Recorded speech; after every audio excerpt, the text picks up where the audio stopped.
Assalomu alaykum hurmatli saboqdoshlar. Tayyiba darsxonamizga xush keldinglar. Biz bugun fiqh darsimizning 20-darsini o'qiymiz. Biz bugungi darsimizda jamoat haqida to'xtalamiz. Unda bo'lsa biz darsimizni boshlaylik. Bismillahirrohmanirrohim. Al-jamoa. Ya'ni namoz o'qigan vaqtimizda jamoatlashish, ya'ni jamoatlab o'qish, buning hukmi nima? Buning hukmi bizning Hanafiy mazhabimizda al-jamoa fil faraiz. Farz namazlarda jamoat bo'lish, g'ayrul juma, jumadan boshqa sunnati muakkada lirrijal al-qodir. Qodir bo'lgan, ya'ni kasal emas, erlarga jumadan boshqa farz namazlarda sunnati muakkada. Jumada-chu shart. Unda bo'lsa jamoat namazida qancha xil hukmlar so'zlandi desak, jamoat namazida imomga va ma'mumga aloqador hukmlar va jamoatni tushirib etishga o'zir bo'la oladigan hukmlar so'zlandi. Old bilan biz beshidan kelsak, imom haqida to'xtalsak, imom qanday odam imom bo'la oladi? Uning sharti nima? Imomning sharti birinchidan al-islom. Bu namozdimi shart, shuning uchun imom bo'lishimi shart. Kofirning imomligi namozi to'g'ri bo'lmaydi. İkincisi aql. Musulmonken ammo sarong. Sarongning keyin namoz o'qib qolgan bo'lsak, bu to'g'ri bo'lmaydi, qaytalab o'qishimiz kerak. Üçüncüsü al-bulugh. Balog'atga yetgan bo'lishi kerak. Imom bo'lishda balog'atga yetgan bo'lishi kerak. Masalan, sabiy garchi oqqarni paxtadigan tamiz yashiga yetgan bo'lsa-mu, mayli farz bo'lsin, mayli nafl namoz bo'lsin, qanday qilolmaydi? Imom qilg'ili bo'lmaydi. Onundan keyin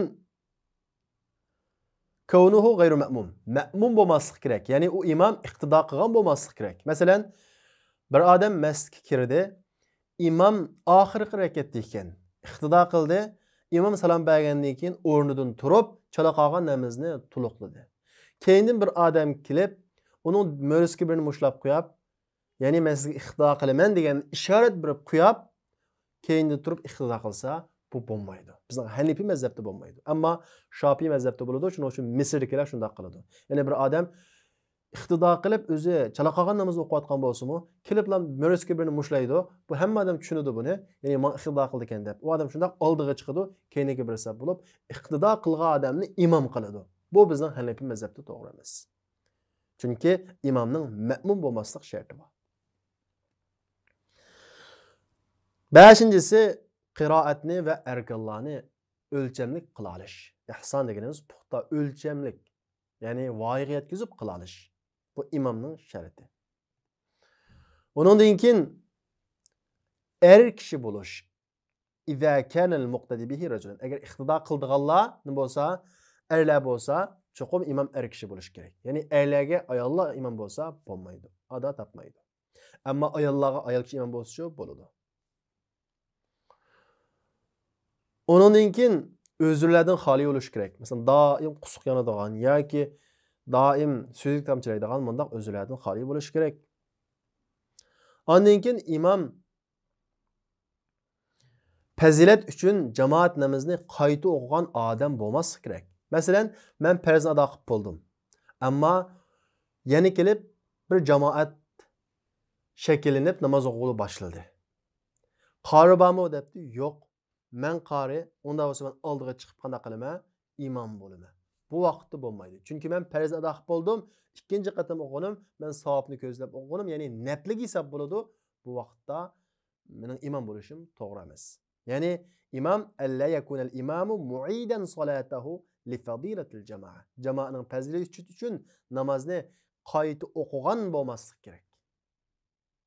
Bu tushunishli deyman.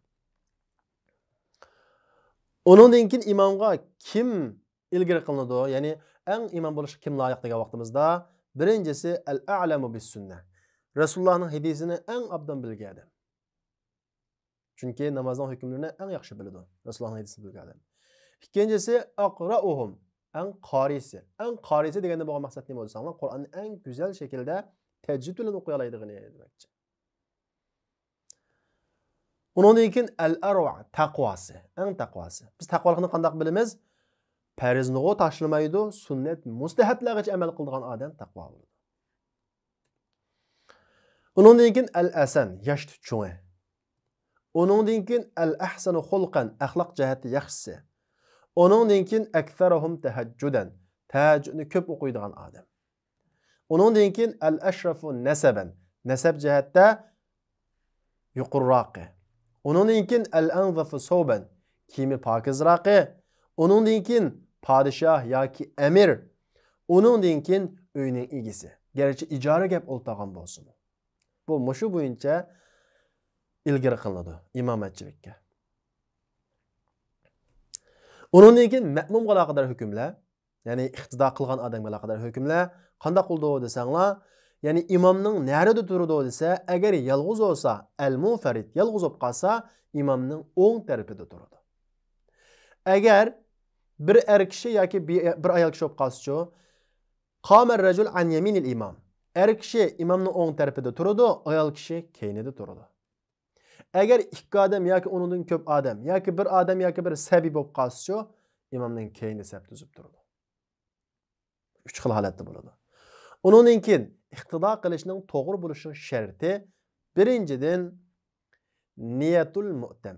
Iqtido qilishni niyat qilgan bo'lish kerak. Ya'ni men iqtido qilsam, hech narsa niyat qilmay o'qiblam, imomni ko'rib namozni ichikib o'zgartib olsam, hisob emas. Cho'qim namozga kirgan vaqtimda imomga iqtido qilganligimni niyat qilgan bo'lishim kerak. Ikkinchisi, alla yataqaddama ma'mum ala imamihi bi'aqibihi. Iqtido qilgan odam imomninki oldiga ketmaslik kerak.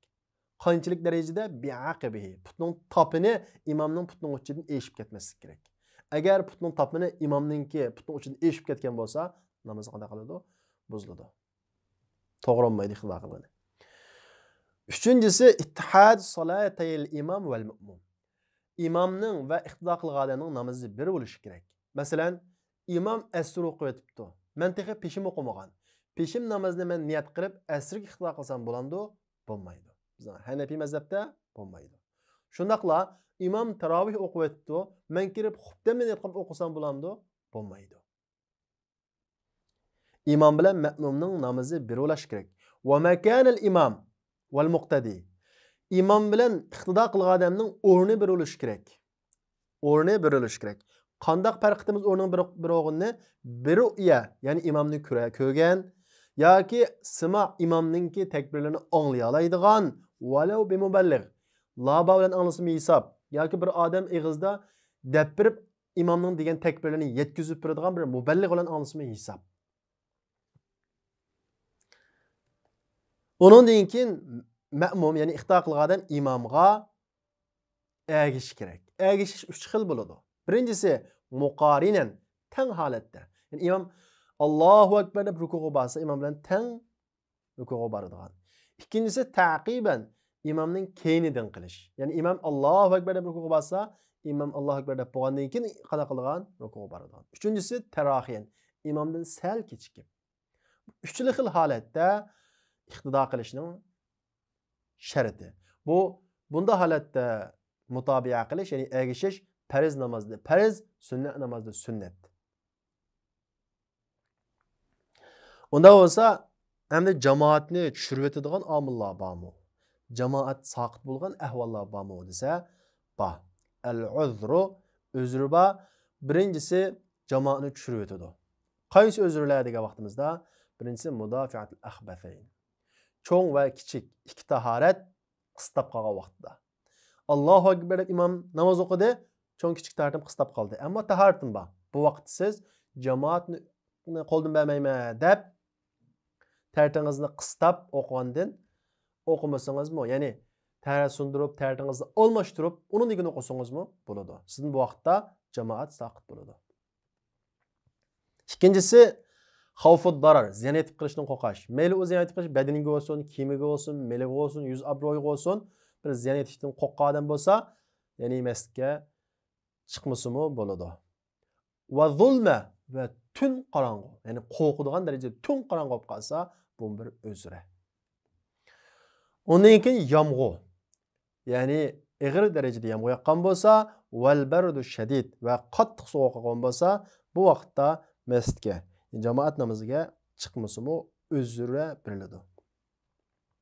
Undan keyin sesq puraqliq xom narsa yegan bo'lsa, illam yakun izalatu, agar uni yo'qtanmagan bo'lsa. Masalan, samsaq edi, xom yoki lampong piz edi, og'zi burab qoldi. Masga chiqsa, kishilarga aziyat berib qilish ehtimoli bor. Yub baqdi, cho'tkalab baqdi, yo'q bo'lmadi.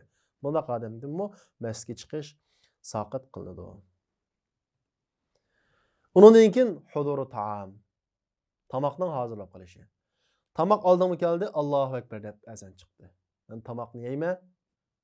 Bu vaqtda jamoat namozi saqit bo'ladi. Yana bir bo'lak o'zurli kishilar bor. Ahli azar o'zurli kishilar bor. Bulardan jamoat saqit bo'ladi. Birinchisi chiqish ig'ir keladigan kasal. Hozir bo'lish ig'ir bo'ladigan kasal. Bu odam qanday namoz o'qiydi desa, o'zining kuchi yetgan miqdorda qiladi. Ya'ni o'zi kuchi yetgan miqdorda qiladi degani, agar chiqalsa chiqadi, chiqamasa chiqmaydi. Onun keyin musafir. Musafirga jamoat namozi o'zri beriladi. Ya'ni jamoat namoziga chiqmasa bo'ladi. Nimishqa odam qanday qildi bo'lsa, yajib bilan o'qiydi. Odam qasr qilib o'qiydi. Qasr qilish vojib bo'ladi. Undan keyin turmuqqa kirib qolgan odam. Bu odamning jamoat namozi o'zri beriladi. Unda vasoqlashlar bizning bugungi darsimiz mush yerda oxirlashdi. Oxirgi kunlikmi berilgan, buni sizlar ishlaysizlar. Mesela imamatul yahud bil muslim. Yahudiyning musulmonga imom bo'lish to'g'rimi? Imamatul sabiy bir rijal, imamatul majnun, salatul muftarid xalful muftarid axar. To'g'ri bo'lsa to'g'rining ostiga, xato bo'lsa xatoning ostiga belgi qo'ysizlar. Unda vasoqlashlar bizning bugungi darsimiz mush yerda oxirlashdi. Kelarki soatlik darsimizni ko'rishaylik. Assalomu alaykum. اطلب العلم أخي فهو درب به نور به ترقى به تحيا عالما حرا فخور اطلب العلم